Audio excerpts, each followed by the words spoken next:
As we get ready to use the monostrobes this week to do our product, I wanted to give you just a quick walkthrough of the studio and kind of how I have the lights set up, the bounce cards and whatnot, and just kind of show you a couple of things that we're going to be working with. Now, the first thing I have is my camera. We will be shooting in manual. We have our pocket wizard mounted on here already. Now, what I've got over here again is my monostrobe. This is going to be my key light that I'll be using, and we'll look at how we can turn the power up and down to give us different types of light or different powers of light.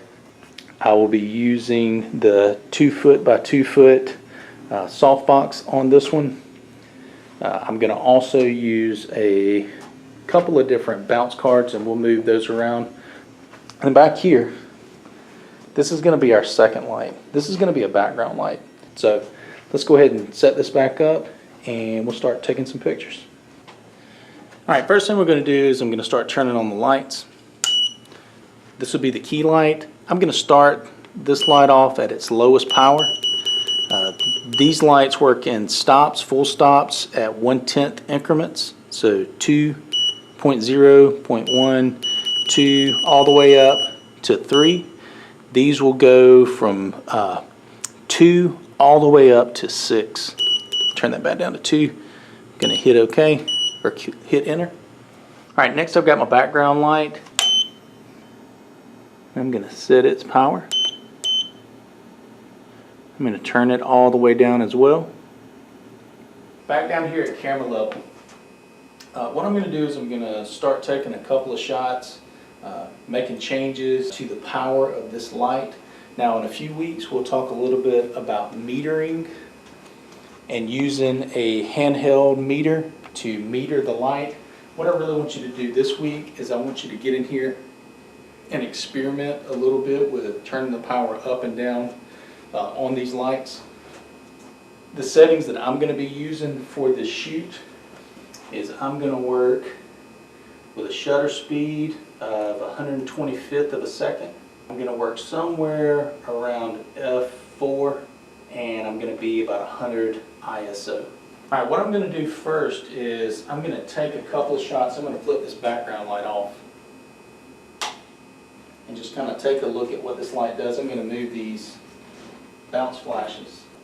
Before I take my first shot, what I'm going to do is I'm going to flip off this overhead light and I'm going to crank up my modeling light. I'm going to put it on about 4. That should give us enough light to see. I'm going to flip this light off.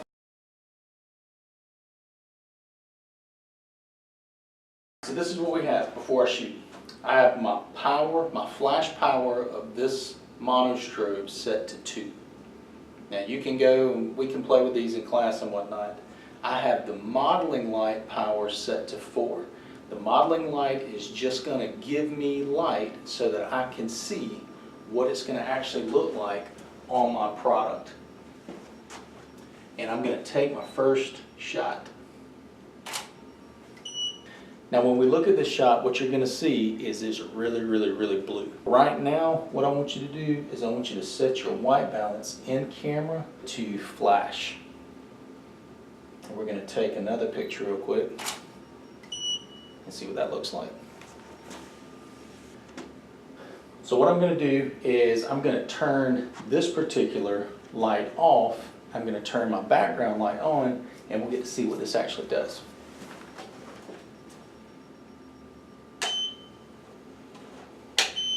So let's see what this background light looks like by itself.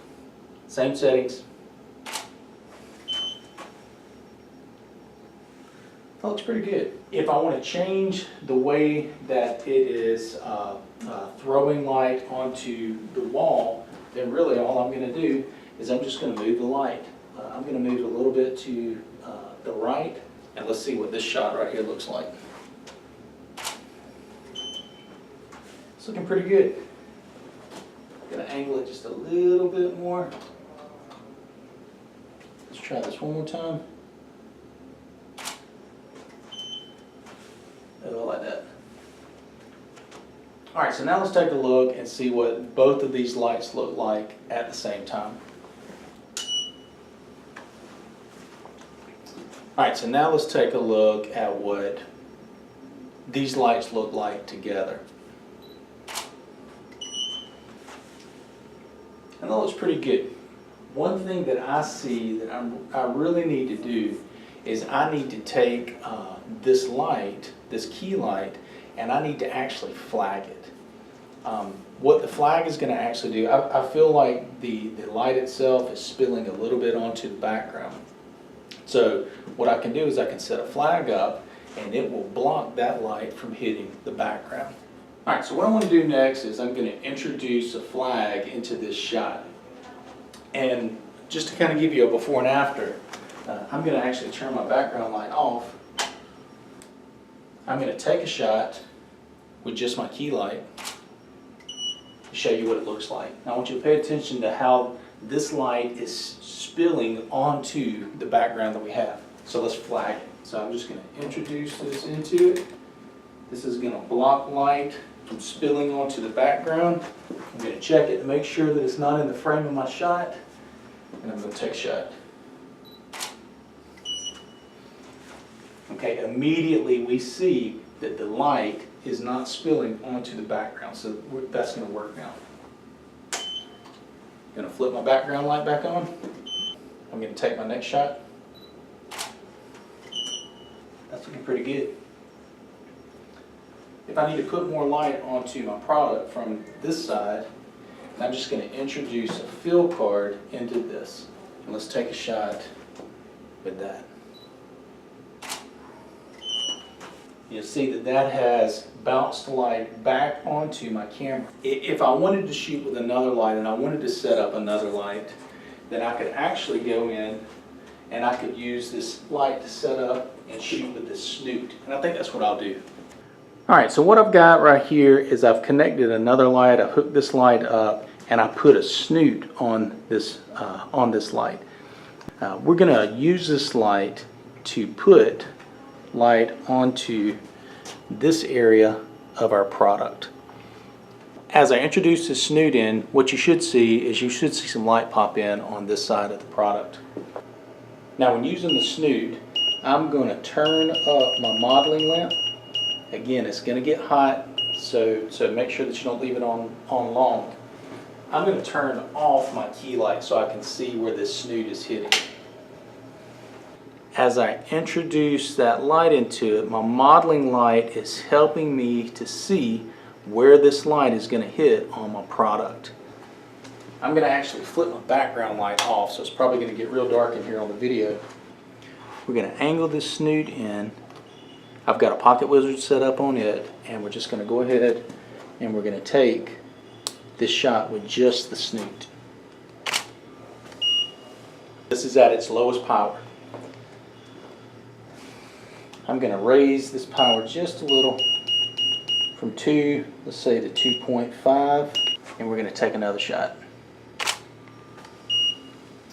Now if I don't like the light that's being pushed onto the background, I don't think it's going to be that big of a deal. We could always flag this as well, but I'm going to introduce these lights back in one at a time.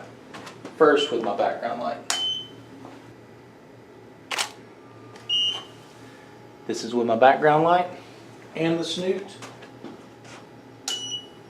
This shot's going to be with the key light, the background light, the Snoot, and the flag that I've had set up. And that's pretty much it. We can come in, we can play around with this, you can move the lights around, you can control how powerful they are by turning them up or turning them down. Enjoy the studio time, come in here, play around with these lights, get used to them. You'll be using these lights a lot in the next couple of semesters. So I hope you enjoyed it.